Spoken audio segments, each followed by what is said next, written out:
আমি হাঁটতে হাঁটতে মসজিদটির দিকে অগ্রসর হচ্ছি, কিন্তু পথে মধ্যে আমার একটি কবিতার কথা মনে পড়ল। আপনাদের কবিতাটি শোনাই। স্মৃতির মিনার লতাগুলোর নিবিড় জালে হারিয়ে গেছে সুদিন, বটের ছায়ায় জীর্ণ মসজিদ একাকী কাটাই দিন। ঝরছে প্লাস্টার, ভেঙেছে মিনার, দেয়ালে শ্যাওলার দাগ, কাক পাখিদের কোলাহল শুধু, নেই মানুষের বাগ। কখনো যেখানে ধ্বনিত হতো রে সুমধুর আজান ধ্বনি, সেটা আজ শুধু ঝিঝি পোকা ডাকে, রাত কাটে গনি গনি। বনের আধারে লুকিয়ে রয়েছে অতীত দিনের আলো, স্মৃতির পাতায় মলিন মসজিদ আজও লাগে ভারী ভালো। কবিতাটি কেমন লাগলো বন্ধুরা বলবেন।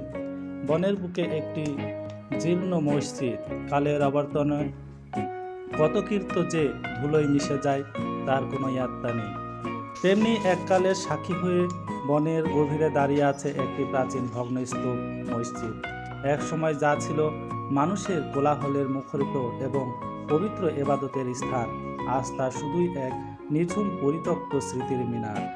মসজিদটি এখন আর সহজে চোখে পড়ে না।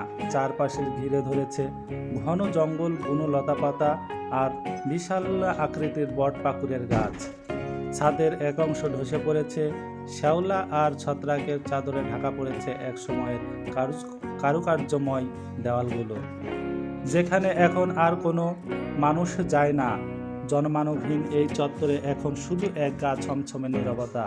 যেখানে প্রতিদিন 5 বার মজ্জিনের কণ্ঠে ভেসে আসতো সুমধুর আজান, সেখানে আজ কেবল ঝিঝি পোকার ডাক আর ঝরা পাতার মর্মরে শব্দ শোনা যায়। দুপুর গড়িয়ে বিকেল হলে বুনো পায়রা আর চামচিকের দল এর ভিতরে আশ্রয় নেয়। ভাঙা দেয়ালগুলোর দিকে তাকালে বোঝা যায় এর পেছনে জড়িয়ে আছে কোনো এক সুবর্ণ অতীত।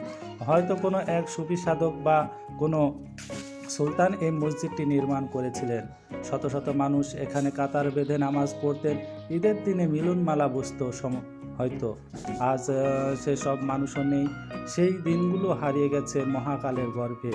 বনের বুকে এই জীর্ণ মসজিদটি আমাদের মনে করিয়ে দেয় পৃথিবীর নশ্বরতার কথা।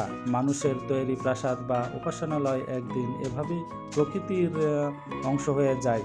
সংস্কারের অভাবে হয়তো একদিন এই ভগ্নস্তূপটুকু মাটির সাথে মিশে যাবে, কিন্তু রেখে যাবে এক টুকরো ইতিহাসের পাতা।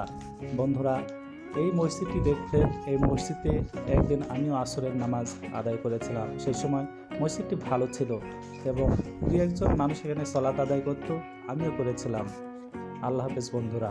ভিডিওটি ভালো লাগলে একটি লাইক দিবেন, আর এরকম আরও নতুন নতুন ভিডিও পেতে একটু আমাকে কমেন্ট করে জানাবেন। আরও ভালো লাগলে চ্যানেলটি সাবস্ক্রাইব করে রাখবেন। আল্লাহ হাফেজ বন্ধুরা।